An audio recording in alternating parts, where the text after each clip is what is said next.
Hari ini saya akan menunjukkan kepada anda filem sci-fi, drama, thriller dari 2017 bertajuk The Circle. May Holland menaiki kayak di tengah-tengah tasik. Telefonnya berdering tetapi dia tidak mengendahkannya dan meneruskan hobi kegemarannya. Kami kemudiannya diperkenalkan dengan hari kerjanya yang biasa di sebuah syarikat menjawab panggilan pelanggan yang marah. Hari yang meletihkannya masih belum berakhir kerana keretanya rosak dalam perjalanan pulang ke rumah. Dia menelefon rakannya Mercer, yang seorang lelaki yang berguna, membantunya membaiki keretanya. Walaupun kerjanya berjaya membetulkan kereta, percubaannya menjemput May untuk makan malam itu malam ternyata gagal. Setibanya di rumah, May sedang makan malam bersama ibu bapanya yang sangat menyayangi Mercer dan pastinya tidak malu untuk mencadangkan bahawa mereka harus menjadi pasangan. Amat mengecewakan mereka, May tidak mengalu-alukan idea itu. Satu lagi aspek keluarga May ditunjukkan semasa makan malam ini. Ayah May mempunyai pelbagai sklerosis dan ia tidak dilindungi oleh insurans. Hari lain, peluang lain, pepatah yang cukup literal untuk May. Sebagai di tengah-tengah hari yang sibuk, dia mendapat panggilan daripada rakannya Annie. Berkata demikian syarikat tempat dia bekerja menggaji sehingga 100 orang dan May sepatutnya ambil temuduga keesokan harinya. Hermione gembira mendengar berita itu dan dia dengan teruja menuju ke The Circle keesokan harinya untuk temuduga. Temu bual biasa anda, tidak juga, tetapi May dapat melaluinya dan kini menjadi sebahagian daripada pengalaman pelanggan The Circle pasukan. Annie kemudian memperkenalkan May kepada banyak kemudahan yang dimiliki oleh syarikat itu, dari ibu pejabat yang berbeza jabatan kepada riadah dan sukan. May agak terkejut, tetapi ketika itu, sebelum dia dapat meluahkan fikirannya secara terperinci, rakannya yang sangat sibuk menyerahkannya kepada ketua unit pengalaman pelanggan. May ditunjukkan demonstrasi cara berurusan dengan pelanggan dan metrik yang digunakan untuk menilai persembahan dia. May berharap untuk mendapatkan markahnya melebihi 90 tetapi Annie meyakinkan bahawa markah 87-nya adalah memuaskan untuk minggu pertama. Keyakinan itu tenggelam ketika rakan-rakan duduk di persidangan The Circle Green Free Day. Ia dihoskan oleh Bailey, seorang CEO yang santai membuat jenaka di sana-sini, sambil memperkenalkan inovasi terkini syarikat SeeChange. SeeChange ialah kamera sekecil shilling dan boleh dilaksanakan di mana-mana sahaja tanpa wujud perasan. Motif moral di sebalik ini, menurut Bailey, adalah mengesan pesalah dan menahan mereka bertanggungjawab untuk melakukan perubahan dalam masyarakat. Pengumuman ini diikuti dengan pesta yang menampilkan artis Beck. Annie kemudian membawa May ke tempat yang agak rahsia di mana dia membuat dia berkata tidak mendedahkan secara lisan kenyataan, kerana apa yang berlaku di sana adalah sangat sulit menjadi tempat di mana keajaiban berlaku. Annie perlu tergesa-gesa untuk menaiki penerbangan ke Australia, terlalu banyak untuk perjalanan perniagaan jika anda bertanya kepada saya. May kemudiannya ditinggalkan sendirian. Dia kembali ke parti dan cuba memulakan perbualan dengan orang yang dia anggap menjadi rakan sekerja. Lelaki itu sedang sibuk dengan telefonnya, masih dia menyambut perbualan dengan May. Memandangkan dia kelihatan teruja dengan jawatan barunya, dia meneka bahawa dia seorang pemula atau salah seorang daripadanya, gapis, seperti yang Bailey suka memanggil mereka.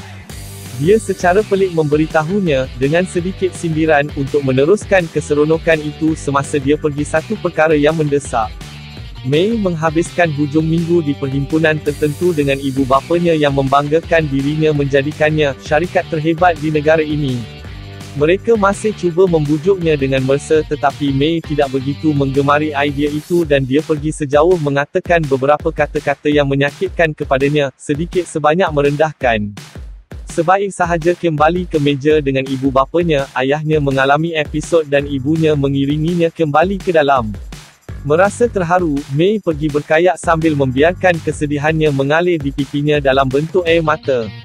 Minggu baharu untuk May di The Circle dan ketika dia menonton liputan berita tentang senator itu mempersoalkan niat sebenar The Circle, dia diganggu oleh dua rakan sekerjanya. Mereka cuba membuat dia berasa bersalah kerana tidak menghadiri beberapa perhimpunan dan aktiviti semasa hujung minggu dan dapatkan maklumat peribadi yang mereka catatkan pada tablet mereka. Mereka sedang membina profil May dan ingin mengetahui segala-galanya tentangnya. Mereka seolah-olah tahu tentang MS bapanya yang dia tidak sebutkan sebelum ini dan pergi setakat menyuruhnya mengejar 8,000 mesej kumpulan. Pertukaran itu adalah pelanggaran privasi yang jelas bersalut gula dengan tujuan mempertingkatkan rasa bermasyarakat. May dibiarkan dalam tidak percaya tetapi dia masih melakukan yang terbaik untuk meningkatkan usahanya dan dia akhirnya mencapai markah yang sempurna. Dia mengadakan panggilan ringkas dengan ibunya yang memaklumkan tentang kesihatan ayahnya. May berasa kesal kerana dia tidak ada untuk mereka kerana dia tinggal di asrama untuk mengikutinya. Sila like dan subscribe channel kami. Terima kasih. Kerja dia. Semasa panggilan video, dia melihat karya terbaru Mercer rakannya, sebuah chandelier yang cantik yang dia kongsikan di kumpulan komuniti The Circle.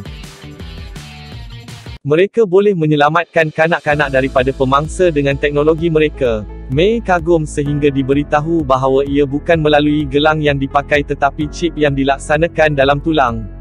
Semasa May cuba memahami apa yang dia dengar, dia ternampak lelaki yang sama dari lepas masa, sibuk dengan telefonnya sekali lagi. Apabila dia menaiki tangga untuk menyambutnya, dia memasukkan telefonnya ke dalam poketnya dan selepas itu mereka bertukar-tukar beberapa perkataan yang dia cadangkan untuk menunjukkan kepadanya sesuatu yang dia mematuhi dan mengetuainya tingkat bawah. Selepas memperkenalkannya kepada tempat data disimpan, lelaki itu mendedahkan identitinya sebagai Tilafite pencipta Truyu. Dia tidak bersetuju untuk mengewangkan data peribadi dan membuang privasi. May terkejut tetapi dia menerima untuk merahsiakan pertemuan ini. Keesokan harinya May mempunyai pelawat Mercer, yang telah menerima ugutan bunuh kerana berada seorang pembunuh rusa atas gambar yang May kongsikan dengan kumpulan itu. Kesal, May menceroboh untuk mendapatkan kayak pada waktu malam dan pergi ke teluk yang gelisah. Dia tersingkir dari kayaknya dan bertahan seumur hidup, apabila helikopter dan penyelamat selamatkan dia. Menurut mereka, ia adalah terima kasih kepada kamera se-exchange bahawa dia telah dikesan dan diselamatkan. Apa yang berikut ialah temu bual yang diadakan oleh Bailey di mana May bercakap tentang betapa menakutkannya pengalaman adalah dan terima kasih kepada kamera se-exchange bahawa dia telah diselamatkan. Kemudian melalui ucapan manipulatif pintar Bailey membuat kesimpulan bahawa segala-galanya sepatutnya dikongsi adalah penting untuk tidak berkongsi, dan rahsia itu adalah pembohongan.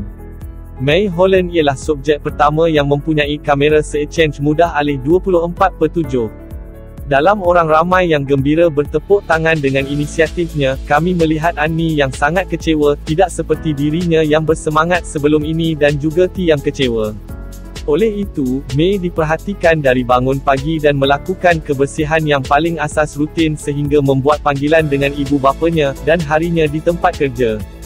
Dia berada dalam minggu ketiga ketelusannya dengan 2.3 juta penonton sedang menonton.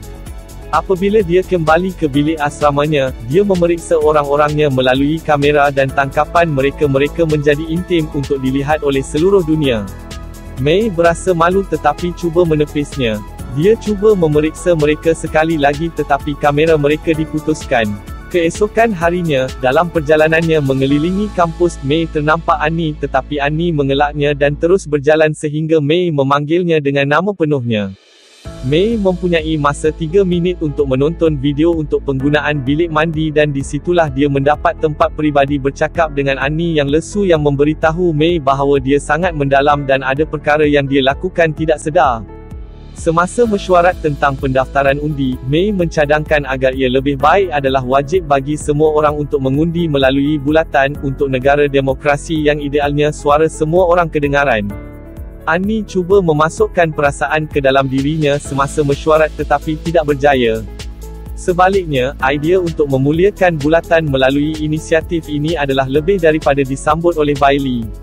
May kemudian diberi perhatian ketika dia mengumumkan semasa persidangan bahawa ideanya kini mungkin kerana 22 negara telah bersetuju dengannya. Semasa persidangan yang sama, dia memperkenalkan Soul Search, satu cara untuk mencari sesiapa sahaja pada bila-bila masa, bawah 20 minit. Jadi dia memberikan demo dengan mencari pelarian yang akhirnya ditemui melalui mata daripada berbilion orang yang menggunakan The Circle. Itu hanya membakar semangat orang ramai yang mahukan lebih banyak lagi dan kini mencadangkan Mercer. May menolak permintaan orang ramai yang menjerit tetapi Bailey melangkah masuk dan memaksanya untuk melakukannya. T sedang menonton persidangan penuh. Mercer ditemui oleh orang yang tidak dikenali di sekitar hutan. Mereka cuba menyerbu rumahnya sambil menelefon dia seorang pembunuh rusa. Mercer berjaya menaiki keretanya tetapi mereka mengekorinya. Pengejaran berakhir dengan tragis dengan Mercer hanyut dari jambatan menuruni gaung dan mati. May sedang bersedih di rumah ibu bapanya selama 4 hari. Dia memanggil Annie yang berada di Scotland. Dia cuba meyakinkannya untuk berundur dari bulatan, terutamanya selepas apa yang berlaku, tetapi May nampaknya telah dicuci otak dan tidak menganggap The Circle bertanggungjawab dan masih percaya bahawa perkhidmatan boleh dipertingkatkan untuk mengelakkan kemalangan tersebut. Dalam perjalanan pulang ke tempat kerja, dia menelefon T. May menolak cadangan Bailey dan Tom untuk mengambil kedudukan lain dengan lebih fleksibel jadual seperti T Lafayette dan dia hanya menguatkuasakan fakta bahawa dana harus ditetapkan untuk Mercer keluarga. T memanggil May dan mereka bertemu di bawah tanah oleh storan awan. Dia memberitahu May bahawa dia melakukan apa yang dia arahkan dan dia menemui begitu banyak perkara lebih berbahaya daripada yang dia fikirkan dan kematian Mercer boleh menjadi pengubah permainan. May mengangguk dan kembali ke persidangan yang dihoskan oleh Bailey. May menyertai perbincangan dan memanggil Tom untuk menyertai pentas juga. Dia meneruskan tentang bagaimana Mercer mungkin masih hidup jika mereka tidak pernah terputus hubungan untuk bermula dengan, melalui lokasi yang boleh diakses dan maklumat di mana-mana sahaja pada bila-bila masa. Dia kemudian memegang 2 kamera se-exchange dan berpaling kepada Bailey dan Tom meminta mereka telus sepenuhnya juga. Lelaki itu terkejut tetapi ia hanya menjadi lebih buruk bagi mereka apabila May mendedahkan fail peribadi mereka, yang rahsia dan juga yang disulitkan dan menghantarnya kepada orang ramai. Itu menandakan berakhirnya kedua-duanya apabila May bangkit menjadi pemimpin baharu bagi bulatan yang lebih baik. Adegan terakhir ialah May berkayak di teluk dengan beberapa drone berlega di atasnya. Imej itu kemudian mengezoom keluar untuk mendedahkan beratus-ratus tangkapan video dari negara yang berbeza dan orang yang berbeza. Itulah pengakhiran yang meninggalkan soalan yang tidak terjawab, adakah May bersama T selama ini cuba membuang Bailey? Apakah perubahan yang akan dibuat oleh May pada bulatan? Adakah privasi akan hilang selama-lamanya? Tamat. Terima kasih kerana menonton. Langgan jika anda ingin melihat lebih banyak video seperti ini. Sokongan anda sangat diperlukan untuk channel ini terus beroperasi. Sila layari peti deskripsi channel ini untuk beri sokongan anda. Sila like dan subscribe channel kami. Selamat menonton.